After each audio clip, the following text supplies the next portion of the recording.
보면 지난 사도행전 시간에 바울이 그리스의 아테네를 떠나서 고린도에 이르게 되었고, 그곳에서 1년 반 동안을 머물면서 복음을 전파하고 교회를 설립하는 내용을 다뤘습니다. 전혀 뜻하지 않은 사람들이 모였죠. 특히 브리스길라와 아굴라 같은 하나님께서 택한 백성들을 불러 모으셔서 고린도 교회를 세우십니다. 여러분, 그래서 우리 산상교회 우리 교우분들이 그냥 한 것 같아도 사실은 하나님이 불러서 모아 주신 것이다. 이렇게 여러분 믿는 믿음이 있어야 된다는 말씀을 같이 나눴습니다. 여러분, 우리가 축복성을 같이 하잖아요. 우리가 서로 축복할 수 있는 것 절대 우연이 아닙니다. 여러분, 오늘 좌우에 앞뒤에 앉아 계신 분들 절대 우연이 아닙니다. 하나님께서 여러분 사랑하셔서 불러 모아주시고 우리 수많은 시간 가운데 이 시간에 같이 하나님께 예배 드릴 수 있는 그 교회의 예배의 권세를 주신 것입니다. 이런 가운데서 이제 2차 선교 여행을 사도 바울이 마치게 되고 안디옥에서 잠깐 쉬다가 이제 별로 쉬지도 못하고 바로 3차 선교 여행의 장도에 오르게 되는 것이 오늘의 이 말씀입니다. 이 3차 선교 여행의 코스는 2차 여행과 거의 같은 여정으로 시작됩니다. 바울의 제2차 선교 여행 여정의 가장 핵심적인 선교 전략지가 우리가 지난번에 얘기했던 고린도지요. 그래서 1년 반 동안 머무르게 되고, 이제 오늘 3차 선교 여행의 핵심적인 선교 전략지는 바로 에베소가 되는 것입니다.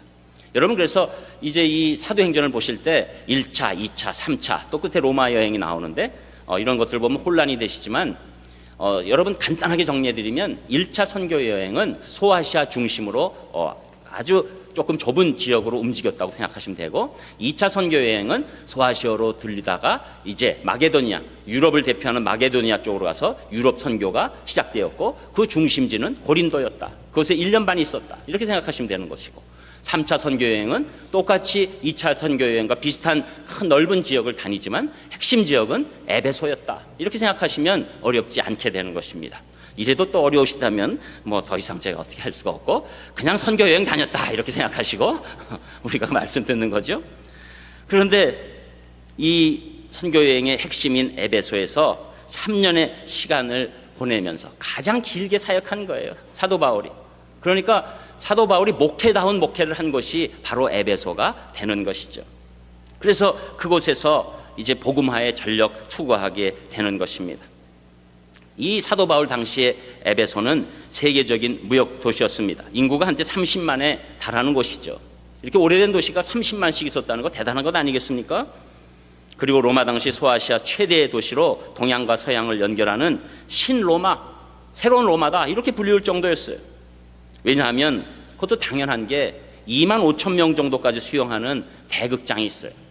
여러분, 지난번에도 제가 어떤 그것을 보실 때 지하에 내려가서 성지순례 사진 보시면 된다는데, 요번에도 에베소의 이 대극장을 보시고 싶으시면 내려가셔서 찾아보시면 있습니다. 그곳에 그 사진이 있고, 체육관이 있고, 음악당이 있고, 또 지금 우리가 흔히 많이 좋아들 하는, 특별히 여자분들이 좋아하는 쇼핑 상가들이 많이 있었어요. 그러니까 여자들이 꼭 가고 싶은 장소였어요. 또 목욕탕 시설도 잘 돼 있고, 더더구나 수세식 변소가 있었어요.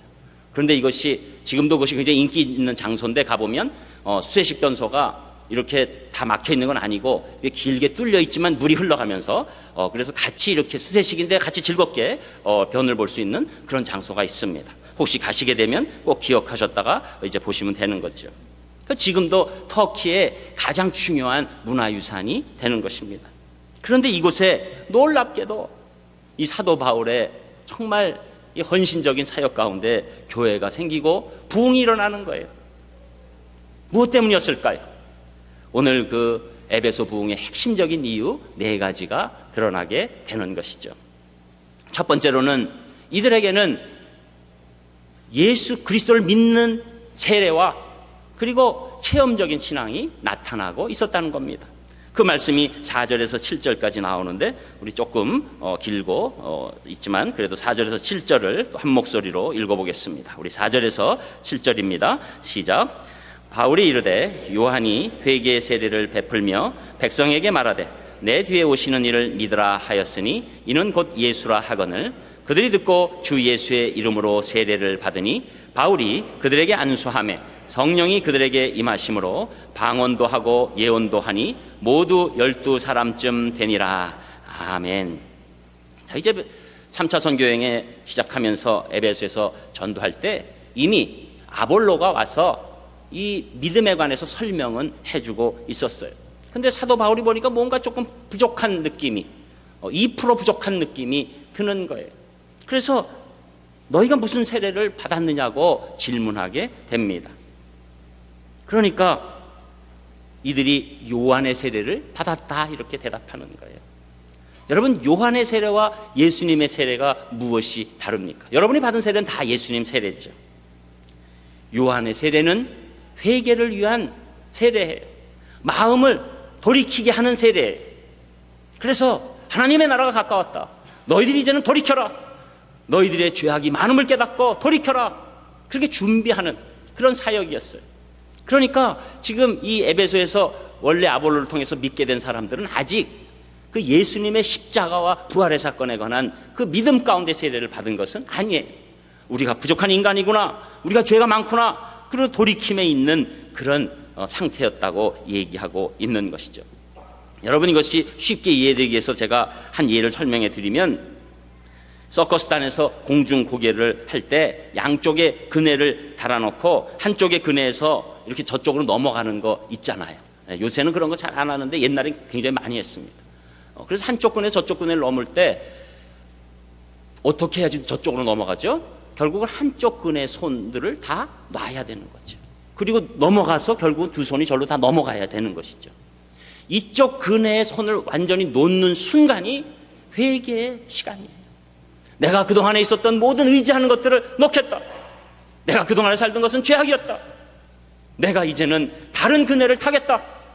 그것을 완전히 행동으로 옮기고 작정해서 이동하는 그때를 회개라고 얘기하는 겁니다. 그런데 여러분, 그것만 해가지고는 안 되죠.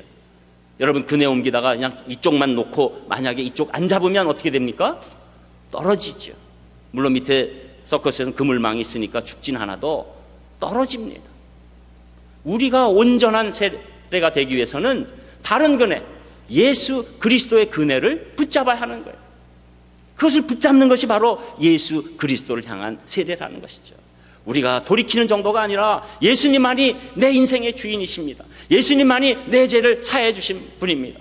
예수님만이 나를 천국으로 인도하실 유일한 분입니다. 예수님만이 나를 하나님의 자녀로 만들어주실 유일한 분입니다 라고 그네를 옮겨 타는 것, 그것이 여러분이 받으신 세례인 줄 믿습니다. 그래서 여러분, 우리가 이 세례라는 것은 간단한 것이 아니에요. 이것은 내 인생의 전 역사를 바꾸는 거예요. 여러분, 그렇기 때문에 우리가 흔히 전도에서 예수님 받아들이신 거죠? 거기서 끝내면 절대 안 돼요.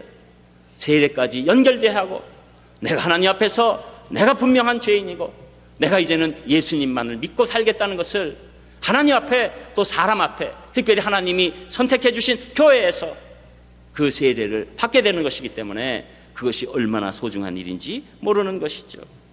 자, 그래서 이제 사도 바울은 이 세례를 베풀면서 백성에게 말하고, 내 뒤에 오시는 이를 믿으라 하였으니 그 이는 곧 예수라.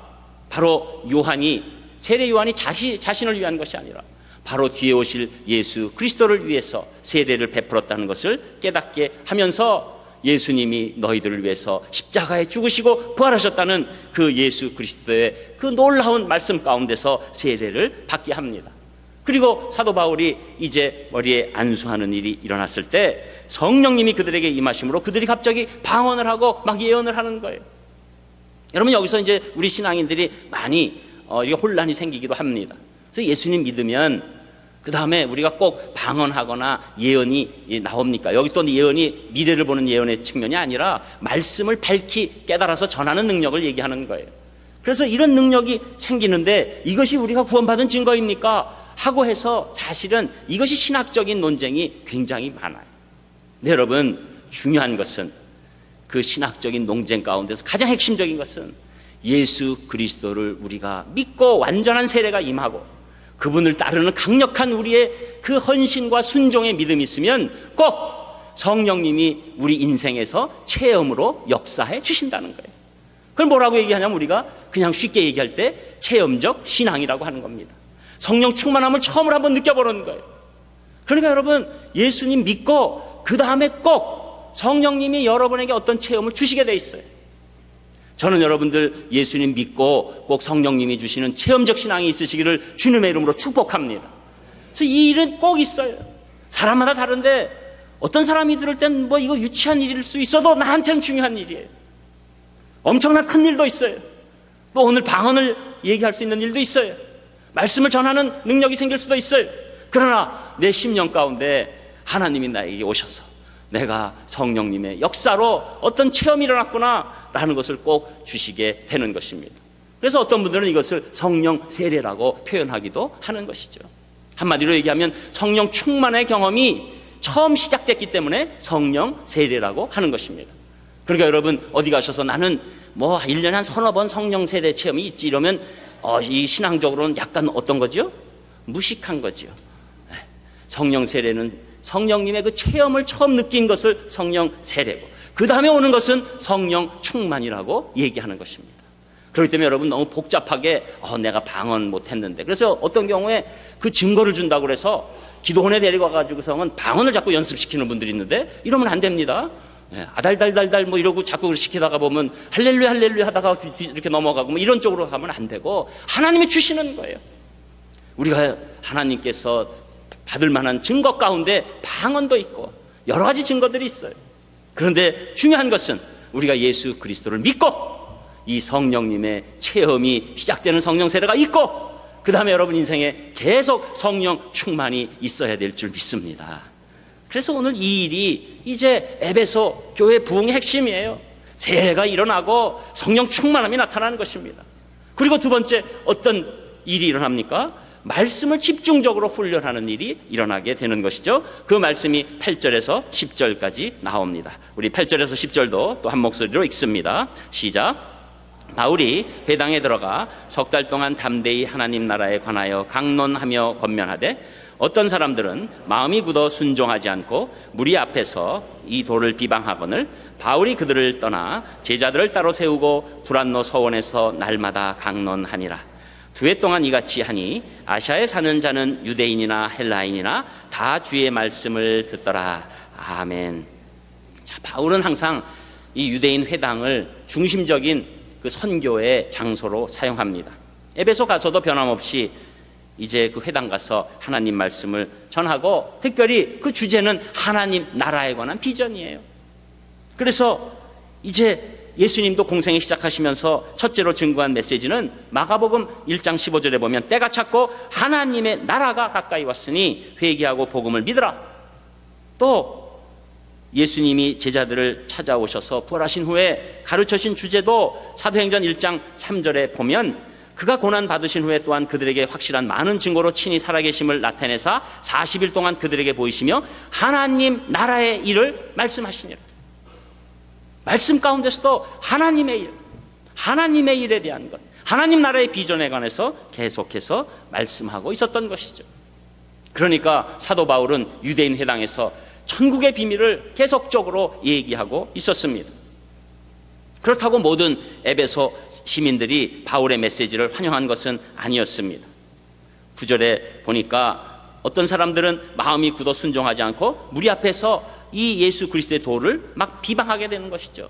그러니까 사도 바울이 이제 여기서는 안 되겠다 생각하고 이제 그들을 떠나서 제자들을 따로 세워서 두란노 서원에서 날마다 강론한다. 여러분 두란노 서원이 뭐죠? 그러면 그래도 좀 신앙생활 하신 분들은 출판사잖아요. 이러잖아요. 그런데 또 어디 가서 출판사라고 그러지 마세요.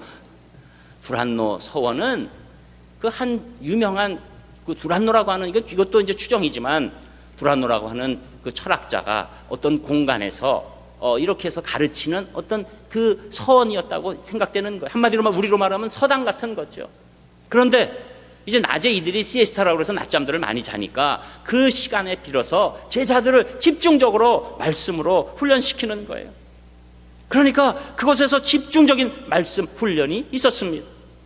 두란노는 이제 정말로 그 에베소 복음화의 아주 핵심적인 장소가 되는 거예요. 10절에 보면 이곳에서 2년 동안 말씀을 계속 가르치는 거예요. 여러분, 2년 동안 이렇게 말씀을 계속 가르치니까 사람들이 그 말씀을 받고 가만히 있지 못해요. 아시아에 사는 자는 유대인이나 헬라인이나 다 주의 말씀을 들었다. 이 소아시아에 있는 사람들이 여기서 말씀을 가르침을 받고 있는 사람들이 가만히 있지를 못해요. 그래서 이곳저곳에서 나가서 스스로 말씀을 전하고 교회가 세워지는 겁니다.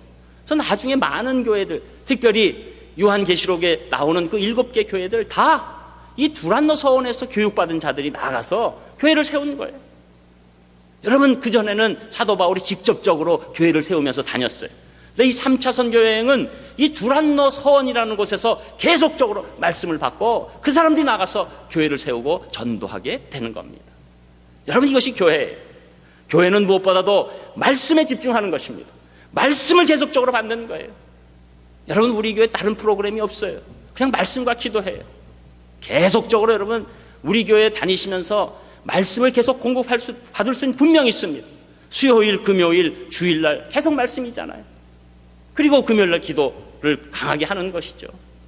여러분, 교회에서 가장 중요한 것, 그것은 말씀이 우리를 변화시키는 줄 믿습니다. 여러분, 사람 절대 변화되지 않아요. 우리가 사람을 변화시키려고 하는 것 자체가 너무나 큰 잘못이라는 것을 우리가 부부생활 해가지고 나중에 다 알게 되잖아요. 그냥 놔둘 걸. 그렇게 끝까지 치약을 중간에 짜는 거, 평생 그렇게 짜는 거 놔둘 거. 양말 집중적으로 그냥 버리는 거, 허물처럼 벗고 있는 거 놔둘 걸. 그렇다고 뭐 별 뾰족한 수도 안 나는데 괜히 그랬다. 절대 안 바뀌는데, 여러분, 말씀이 임하면 우리 인생이 바뀌는 줄 믿습니다. 여러분, 이것이 왜 그렇습니까? 우리 사람은 말씀으로 지어졌기 때문이에요. 말씀이 임할 때 우리 인간은 달라지는 거예요. 말씀이 임할 때 억지가 아닌 내 자율성으로 하나님을 사랑하고 사람의 입장을 생각하는 놀라운 역사가 일어나는 줄 믿습니다. 그러니까 이 말씀을 전할 때 하나님 나라가 이들에게 임해요. 말씀을 전할 때 천국의 소망이 임하는 것입니다. 여러분, 교회에 오셔서 이 현실적인 문제가 절대 그 어떤 아이디어나 대책으로 해결함 받을 거라고 기대하지 마세요. 그런 것에 관한 얘기가 아니에요. 말씀을 들으면 내 천국의 소망이 강력히 오는 것입니다. 하나님 나라가 커지는 것입니다. 그렇기 때문에 이 땅의 문제가 작아지는 거예요. 그때 하나님의 능력이 오히려 임하게 된다고 성경에서는 계속적으로 말씀하는 거예요. 그러니까 여러분, 이런 말씀 가운데 있으면 전하는 자나 받는 자가 능력이 오게 돼 있어요. 여러분, 에베소 부흥의 핵심은 세 번째가 뭡니까? 이런 믿는 자들, 말씀을 받은 자들이 능력을 발휘하기 시작한다는 거예요. 대표성을 가진 사도 바울의 능력이 나타나는데 그 말씀이 11절 12절에 나옵니다. 우리 11절 12절도 또 같이 읽겠습니다. 시작. 하나님이 바울의 손으로 놀라운 능력을 행하게 하시니 심지어 사람들이 바울의 몸에서 손수건이나 앞치마를 가져다가 병든 사람에게 얹으면 그 병이 떠나고 악귀도 나가더라. 아멘.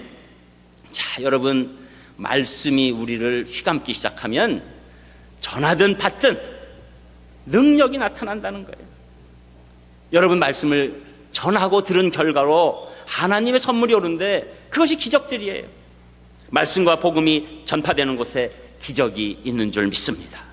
예수님을 구주로 영접하는 곳에 기적이 있는 줄 믿습니다. 주님을 믿고 의지하고 주님의 이름을 부르는 곳에 기적이 있는 거예요.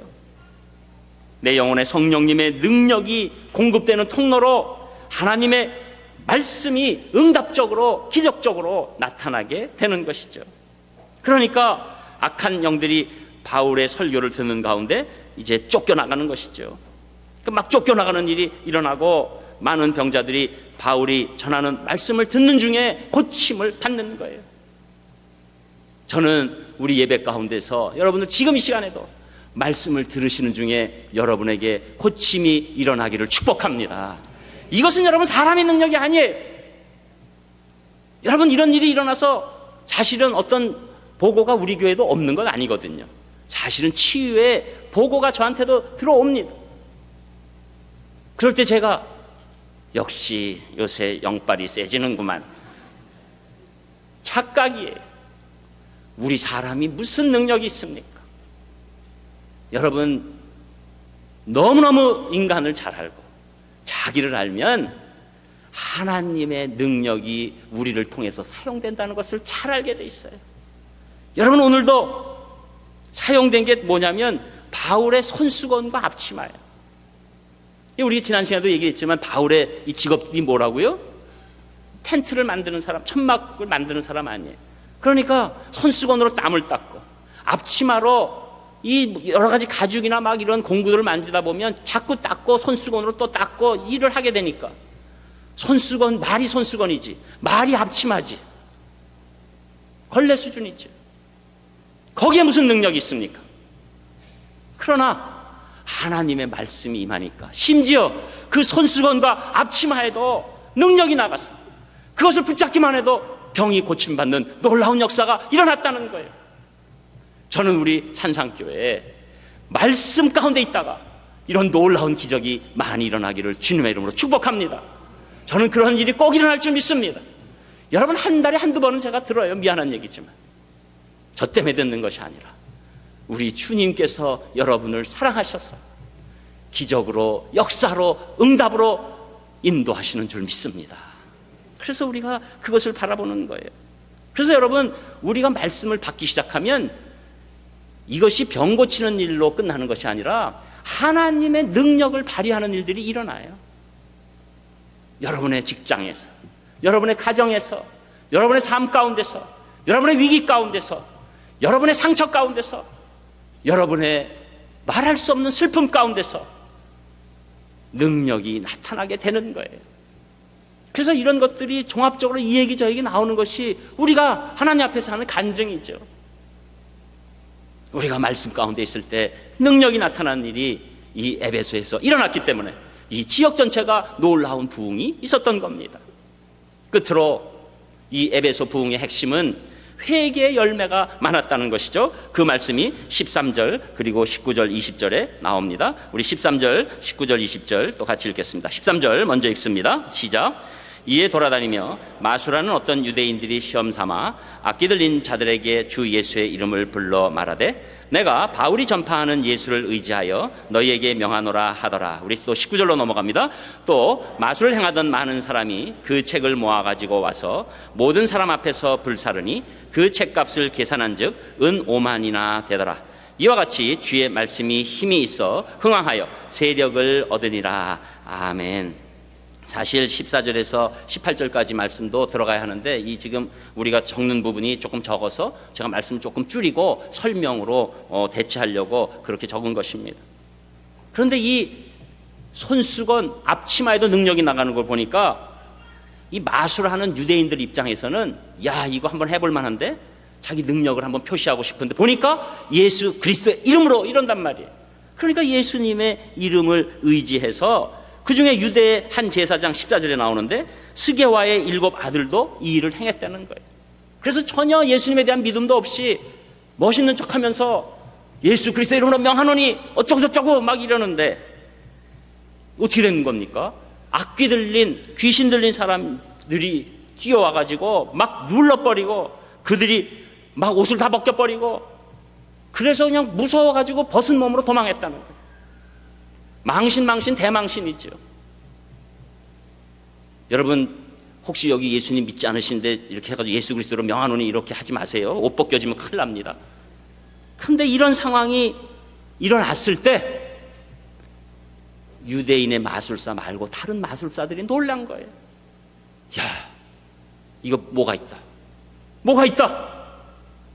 어떻게 사도 바울은 예수 그리스도를 전하면서 그냥 다니기만 해도 사람들이 붙잡는 데 능력이 나타나는데 예수 하면서 얘기하는데 전혀 능력이 나타나는 정도가 아니라 오히려 악귀들이 공격하면서 저런 지경까지 갔나?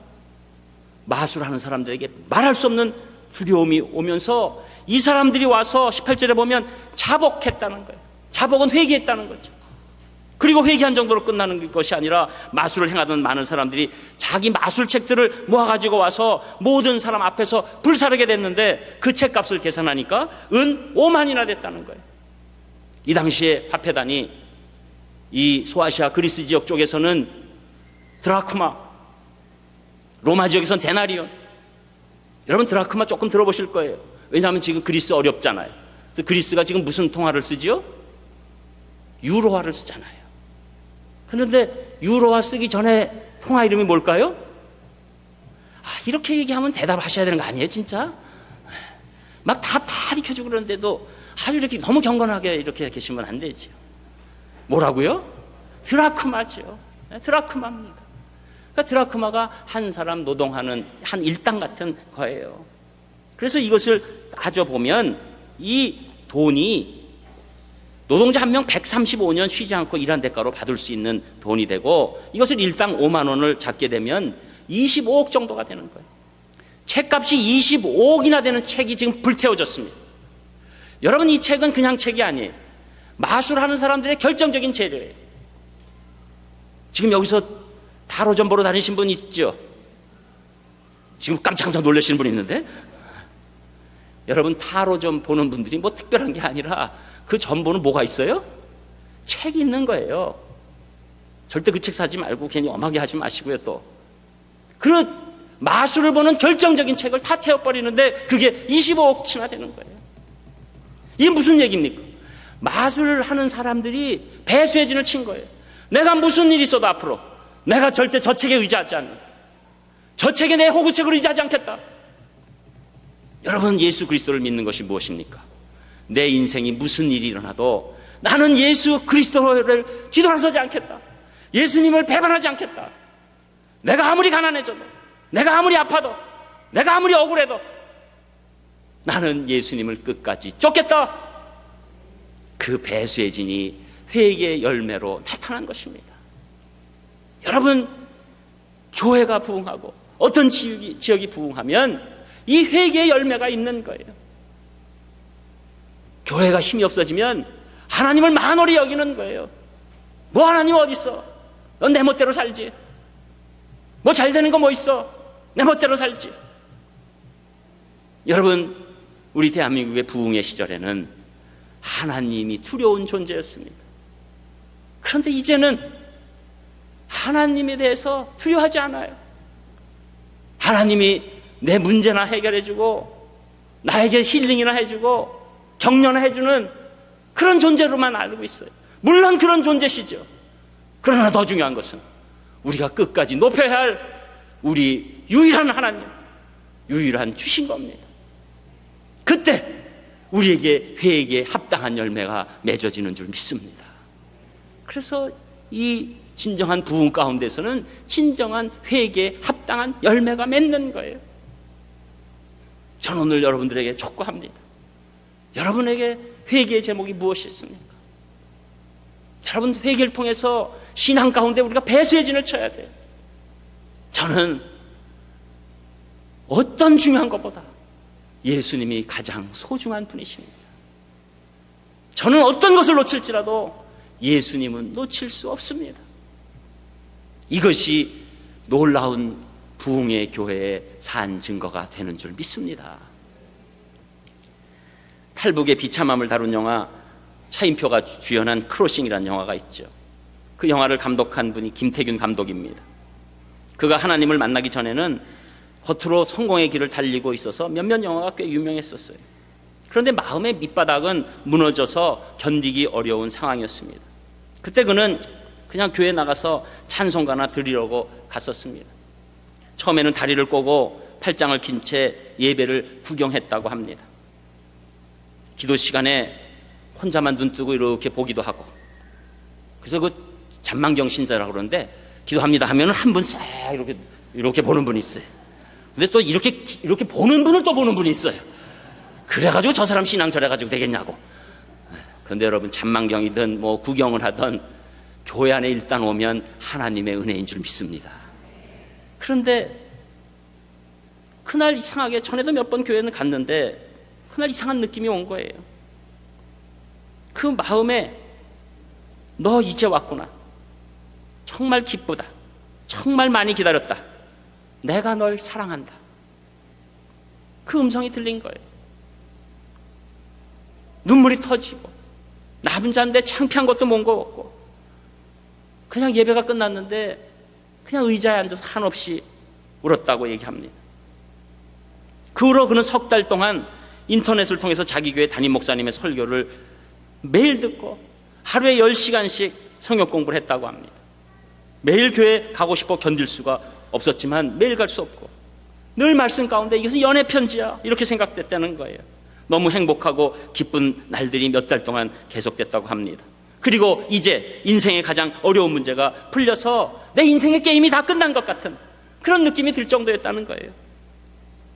그리고 영화 찍을 시간이 없을 정도로 푹 빠지면서, 그리고 너무너무 뜨거운 나머지 그 당시 이제 나중에 와서는 어리석다고 생각됐는데 저 너무 뜨거우니까 조금 식혀주시면 안 될까요? 이렇게 기도한 적도 있대요. 저는 이 마음 잘 알아요.